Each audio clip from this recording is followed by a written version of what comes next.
नमस्कार दोस्तों, सच्ची क्राइम कहानी पर आपका स्वागत है। तारीख थी 14 अक्टूबर 2019। उत्तर प्रदेश के इटावा जिले से एक ऐसी वारदात की खबर सामने आती है जिसे सुनकर हर कोई सन्न रह जाता है। एक महिला की लाश अपने ही घर में मिलती है जिसकी बड़ी ही बेरहमी से हत्या की गई थी। मरने वाली महिला दिव्या मिश्रा एक जानी मानी एंकर की पत्नी थी। मामले की गंभीरता को समझते हुए तुरंत ही जांच शुरू होती है। जांच के बाद जब पुलिस वाले इस मामले का खुलासा करते हैं तो हर कोई शॉक्ड रह जाता है। यह मामला था धोखे, विश्वासघात और कोल्ड ब्लडेड मर्डर का। तो आखिर दिव्या मिश्रा की हत्या किसने की थी, हत्या का कारण क्या था और इस वारदात के पीछे किसका हाथ था, चलिए सब कुछ जानते हैं डिटेल से इस वीडियो में। आगे बढ़ने से पहले जल्दी से सच्ची क्राइम कहानी चैनल को सब्सक्राइब कर बेल आइकन जरूर दबा लें। तो चलिए अब कहानी पर वापस आते हैं। जैसा कि हमने बताया कि यह घटना 14 अक्टूबर 2019 की है। उत्तर प्रदेश के इटावा जिले में एक जगह है कटरा बाल सिंह कॉलोनी। यहीं पर एक मकान में दिल्ली में काम करने वाले टीवी एंकर अजितेश मिश्रा अपने परिवार के साथ रहा करते थे। उनकी पत्नी का नाम था दिव्या मिश्रा। शाम का समय था, तभी दिव्या मिश्रा के ससुर प्रमोद मिश्रा किसी काम से अपने बहू से मिलने आते हैं। दरवाजे पर वह कई बार आवाज लगाते हैं मगर घर के अंदर से कोई रिस्पॉन्स नहीं मिलता है। फिर वह दरवाजे को हल्का सा धक्का देते हैं जिससे दरवाजा तुरंत खुल जाता है। जैसे ही प्रमोद मिश्रा घर के अंदर दाखिल होते हैं उनकी आंखें फटी की फटी रह जाती है। घर के हॉल में उनकी बहू दिव्या मिश्रा खून से लथपथ बेसुध पड़ी हुई थी। प्रमोद मिश्रा अपनी बहू को लगातार उठाने की कोशिश करते हैं मगर दिव्या कोई रिस्पॉन्स नहीं देती है। फिर प्रमोद मिश्रा मदद के लिए आवाज लगाते हैं जिसे सुनकर आसपास के भी कुछ लोग घर के अंदर दाखिल हो जाते हैं। स्थिति को देखते हुए लगभग कंफर्म हो जाता है कि दिव्या मिश्रा की जान जा चुकी है। अब तत्काल ही पुलिस को इस घटना की जानकारी दे दी जाती है। जानकारी मिलते ही पुलिस की टीम मौके पर पहुंच जाती है। शुरुआती जांच में पता चल जाता है कि दिव्या की मौत सर पर किसी भारी चीज के हमले की वजह से हुई है। इसके अलावा घर के बाकी सामान भी इधर उधर बिखरे हुए मिलते हैं।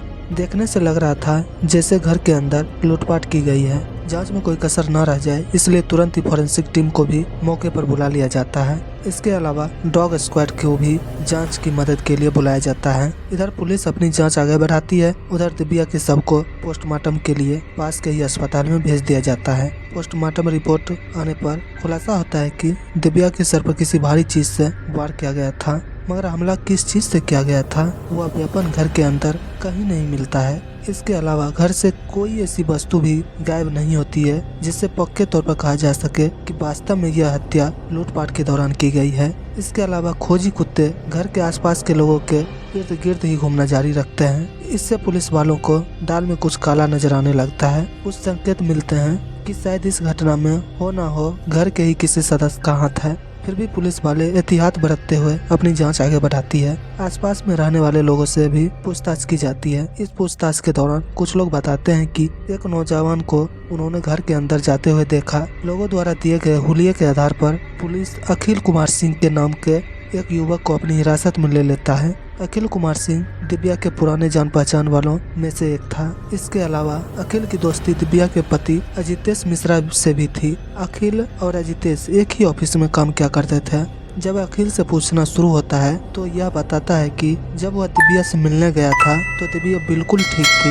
इन दोनों में बस यूं ही बातचीत हुई और फिर वह चला गया था। पुलिस जब अखिल से पूछताछ जारी रखती है तो थोड़ी देर की पूछताछ के बाद ही अखिल अपना बयान बदलना शुरू कर देता है। बयान बदलने की वजह से पुलिस वालों को शक होने लगता है कि शायद अखिल को कुछ ऐसा मालूम है जिसे वह छिपा रहा है। अखिल के बदलते बयानों के बीच पुलिस वालों के सवाल और तीखे होने लगते हैं जिसमें अखिल उलझता चला जाता है और आखिरकार एक समय बाद एक ऐसा खुलासा करता है जिसे सुनकर हर किसी के रोंगटे खड़े हो जाते हैं। पूछताछ में अखिल खुलासा करता है कि दिव्या की जान किसी और ने नहीं बल्कि उसने ही ली है और ऐसा करने के लिए उसे किसी और ने नहीं बल्कि दिव्या के पति ने ही कहा था। अब पुलिस वाले हत्या के मोटिव को जानने की कोशिश करते हैं तो अखिल एक हैरान कर देने वाला खुलासा करता है। खुलासे के मुताबिक दिव्या मिश्रा और अजितेश मिश्रा की शादी 2016 में हुई थी। शादी के कुछ समय बाद तक इन दोनों की जिंदगी बहुत अच्छे से कटती है मगर एक समय के बाद दोनों के रिश्तों में खटास आ जाती है। खटास आने की वजह थी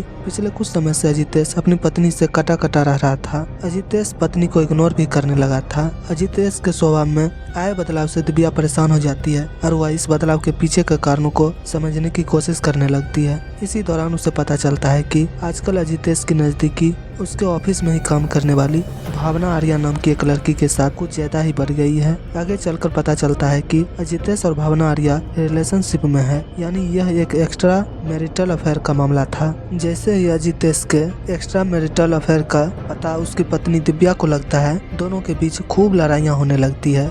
यहाँ तक कि दिव्या एक दिन अपने पति के मोबाइल से भावना का नंबर भी हासिल कर लेती है और फिर फोन पर इन दोनों के बीच काफी लड़ाइयाँ होती है। दिव्या भावना से बात करते हुए उससे अजितेश से दूर रहने को कहती है। भावना अजितेश से दूर होने की बजाय दिव्या की शिकायत अजितेश से करने लगती है। इस पर अजितेश को काफी गुस्सा आता है और वह उल्टा अपनी पत्नी के साथ ही काफी गलत व्यवहार करता है। बीतते समय के साथ इन दोनों का झगड़ा कम होने की बजाय बढ़ता ही जाता है। पुलिस पूछताछ में हुए खुलासे के मुताबिक इसी बढ़ते तनाव के बीच अजितेश और भावना मिलकर दिव्या को अपने रास्ते से हटाने के प्लान पर काम करने लगते हैं। पहले तो अजितेश और भावना किसी प्रोफेशनल अपराधी से दिव्या की हत्या करवाने का प्लान बनाते हैं, मगर इन लोगों को डर सताने लगता है कि अगर उन्होंने ऐसा किया तो पुलिस की पकड़ में आने की संभावना कुछ ज्यादा होगी। इसलिए यह दोनों सोचते हैं कि यह काम किसी भरोसे वाले आदमी से करवाया जाए। फिर यह लोग इस काम के लिए साथ में ही ऑफिस में काम करने वाले अखिल कुमार सिंह नाम के एक दोस्त से कांटेक्ट करते हैं। अखिल की दोस्ती अजितेश और भावना से भी थी। यह तीनों आपस में एक ही टीवी चैनल की ऑफिस में काम किया करते थे। इसके अलावा अखिल की काफी पुरानी दोस्ती दिव्या से भी थी। वह अक्सर अजितेश के साथ दिव्या से मिलने उसके घर पर भी जाया करता था।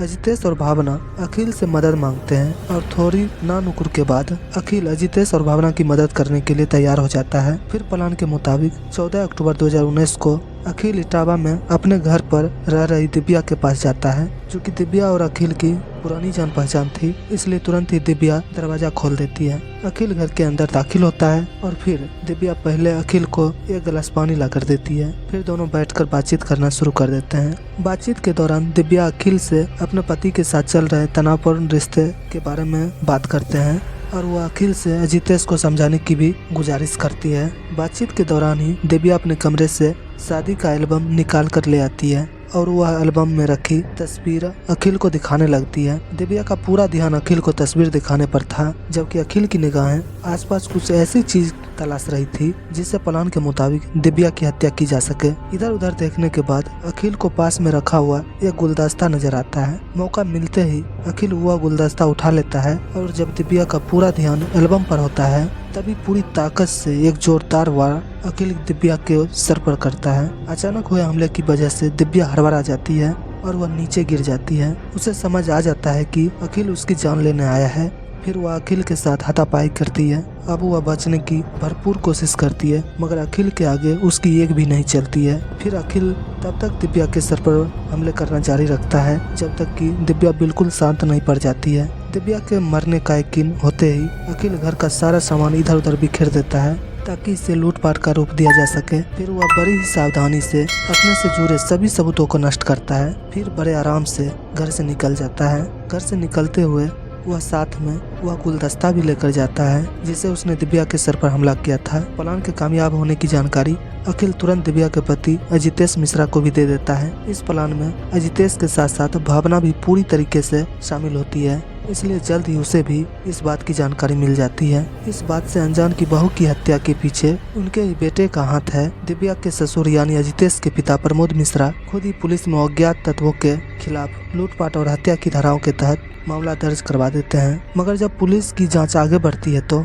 पता चलता है कि अजितेश ने खुद ही इस पूरी हत्या की साजिश रची थी। पूरे खुलासे होने के बाद जल्द ही पुलिस अखिल को गिरफ्तार कर लेते हैं। इसके अलावा अजितेश और अजितेश की गर्लफ्रेंड भावना आर्या को भी गिरफ्तार कर लिया जाता है। दिव्या के हत्यारों को कड़ी से कड़ी सजा मिल सके, इसलिए पुलिस वाले अपनी जांच आगे बढ़ाते हुए तनाव महत्वपूर्ण सबूत जुटाना शुरू करते हैं। कुछ समय बाद इस मामले की सुनवाई अदालत में शुरू होती है। पूरी सुनवाई के बाद अजितेश मिश्रा और अखिल को दिव्या की हत्या के लिए उम्र कैद की सजा सुनाई जाती है, जबकि हत्या की साजिश में अहम भूमिका निभाने वाली भावना आर्या को 14 वर्ष की कैद की सजा सुनाई जाती है। फिलहाल तीनों मुजरिम अजितेश मिश्रा, अखिल कुमार सिंह और भावना आर्या जेल में अपने किए की सजा काट रहे हैं। दोस्तों, अदालत ने इन तीनों को सजा सुना दी। हम इस फैसले का पूरा सम्मान करते हैं। फिर भी अगर आपको मौका मिले तो आप तीनों आरोपियों को क्या सजा देंगे? कमेंट बॉक्स में जरूर बताएं। अगर हमारी मेहनत पसंद आई हो तो इस वीडियो को लाइक करते हुए शेयर भी करें, और आपने अभी तक सच्ची क्राइम कहानी चैनल को सब्सक्राइब नहीं किया है तो जल्दी से सब्सक्राइब कर लें। आप सब्सक्राइब करते हैं तो हम और भी कहानी सुनाने के लिए प्रेरित होते हैं। धन्यवाद।